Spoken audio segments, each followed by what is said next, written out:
All right, good morning, good evening, good afternoon, ladies and gentlemen, citizens of YouTube. Pastor Dow here. Second Amendment. You know, going all the way back to Exodus chapter 15, when it says that God is a man of war. King David said over in the Psalms that he trains my hands for war and my fingers to fight. Jesus, Yahshua, said in Luke 22:36 that if you do not have a sword is defined at that time as a means to be able to protect and defend yourself both offensively and defensively. Today, that would translate to the modern day firearm or gun. If you don't have a sword, then you sell your cloak and go buy one.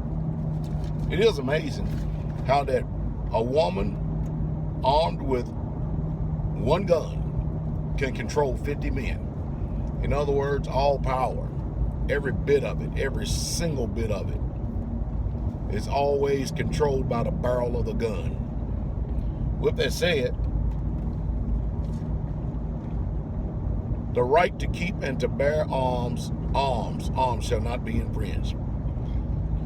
I think in this world, in this day and this time and society that we're living in now, when we see that the government is flexing more superiority, more authority over the people, and mind you, I might add, it sounds like the history of Rome all over again. Of course, the book does talk about the revived Roman Empire, but it definitely sounds like the history of Rome all over again. But where government is flexing more power when it's actually supposed to be subservient to the people. Who wields the power? Who wields the control? Well, actually, to tell you the truth, the people do. That's why it says we the people, in order to perform a more perfect union, to establish justice and equality. Well, anyway, you go on and on and on. All right, the Bill of Rights, Constitution, blase, blase, blase. None of this stuff is any good unless it's enforced. As a matter of fact, some wise man said, that the ground, and I'm going to paraphrase because I don't have the quote down, of liberty often has to be soiled by the blood of patriots. In other words, when the founding fathers, allegedly founding fathers, so-called founding fathers, after they got finished defeating the British, because the British was exercising some type of tyrannical rule over them, trying to actually control them, and trying to tax the living hell out of them right across the pond. And the British, man, they were so adamant about not losing these colonies that they actually sent troops over, guns. To do what? To make sure that they control the colonists or the American people. How did they ended up winning that? Well, everybody knows the history.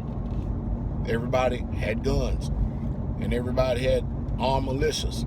And the history speaks of it over and over again, how there was written in the law that the fathers must arm their sons and teach them. Well, today, whenever you talk about stuff like this, you get your passive people. You get your so-called quote-unquote conscientious objectors, people who don't know what the Bible says and they're halt between two opinions. You have all different types of opinions, and people are definitely opinionated today. And if I said it once, I said it 1,000 times. People are entitled to their own opinion, but they're definitely not entitled to their own facts. Your facts is not reality. It may be your reality, but it stops right there with you. Well, what's the problem? The problem that we have today is we have a growing government that's literally out of control, that is now regulating, taxing, tagging, stamping, surveillancing, videotaping, recording, and all of this. And what is the trade-off for the people? Well, government, go ahead and do whatever you got to do as long as I have protection from you, and as long as I can give up more of my civil liberties, then I'll let you do whatever you want. Now, that is the mark of a takeover. That's exactly what that is. The problem we have today is that people are just literally not informed about history simply because they just simply don't care. They're not informed about the laws because they simply don't care. They're not informed. Matter of fact, they don't really care about anything except being able to go home and watch their sports, being able to watch their sitcoms, of being able to eat their foods and continue to keep spreading. They don't care about pouring into the next generation what they need to know so that we don't end up like a lot of these countries where the civilian populace can't even protect itself. You know, a lot of people are worried about, well, what if the government decides that it was going to come and it was just going to be a tyrannical system and it was going to try to overtake America? First of all, they'll never win that war. I don't care what type of power. I mean, the only way they could win it, I guess, just drop nuclear bombs on everybody. You do that, everybody would die. But one thing's for sure, the government could never win that war, not with the amount of guns and firearms that is in the citizens' hands of the United States of America. So that is the reason why that you see the politicians over and over and over and over and over again constantly make reference to want to disarm the people because they want the power. They want carte blanche power. They want power totally.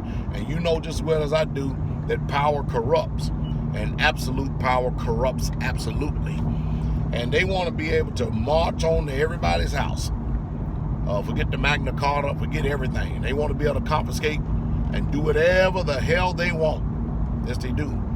And, you know, it's like every 10 years, man, I go through this little census thing right here where they want to come and number and count the people. And, of course, I give them the same answer. You ain't counting a damn thing. Bye. See you later. Of course, they always throw out threats. Well, I wear your little fake phony badge and gun and all this other stuff. It stops right here at the beginning of this property line right here.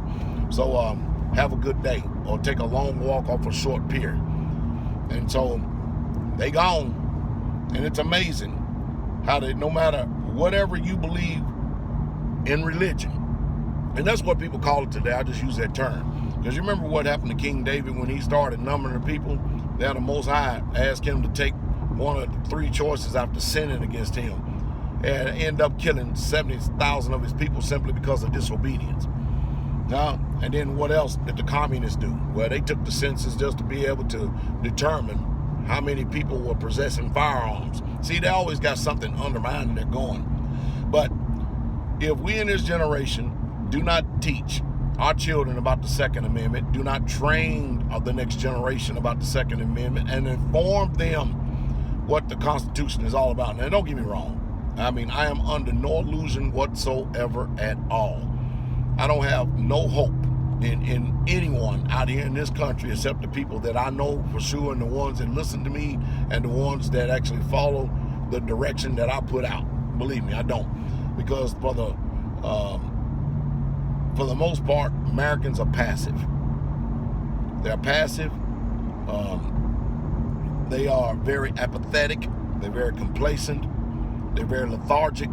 They're very lazy. And they're not about to do anything that's going to keep them from going to Domino's and getting a pizza.